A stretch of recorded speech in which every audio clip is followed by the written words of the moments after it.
اس کا ایک ہی جواب ہے کہ ہم غلط دروازے سے نکل کر دوبارہ مورتی کے سامنے کھڑے ہو جائیں۔ نرملا باپ کا اشارہ سمجھتے ہوئے آگے بڑھی اور مورتی کے عین مقابل کھڑی ہو گئی۔ اب تم اس بانسری کو اس طرح چھوؤ کہ ایک ہاتھ پہلے سرے پر ہو اور دوسرا ہاتھ آخری سرے پر۔ اگر غلطی سے تم نے ایک ہاتھ استعمال کیا تو مطلوبہ نتائج حاصل نہیں ہو سکیں گی۔ مہا منتری وکرم سنگھ نے بیٹی کو ہدایت کی، لیکن یاد رہے کہ تمہارے ہاتھ کرشن بھگوان کے ہاتھوں سے مس نہ ہونے پائے۔ نرملا نے وکرم سنگھ کی ہدایت کے مطابق بیک وقت دونوں ہاتھوں سے بانسری کو چھو لیا۔ پھر دیکھتے ہی دیکھتے تمام دروازے بند ہو گئے اور پوری دیوار ہموار نظر آنے لگی۔ اس طرح ہم نے اپنی غلطی کا ازالہ کر دیا، وکرم سنگھ نے مسرور لہجے میں کہا۔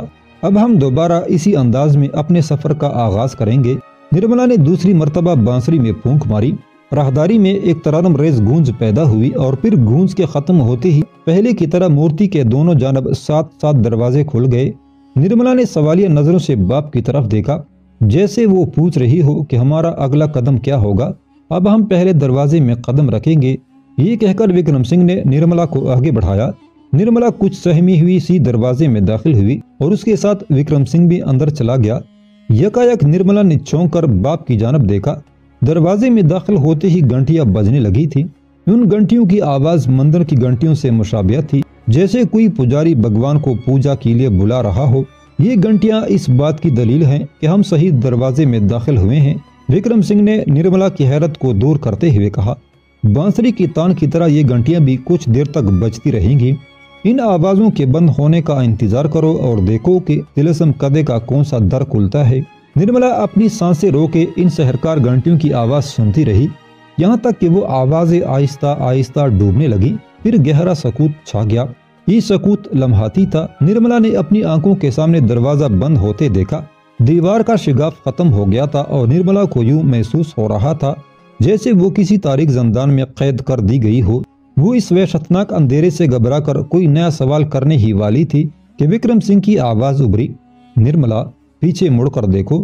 پھر جیسے ہی نرملا نے گھوم کر دیکھا، عقب کی دیوار میں بھی ایک شگاف پیدا ہو گیا تھا۔ باہر چلو، وکرم سنگھ نے کہا۔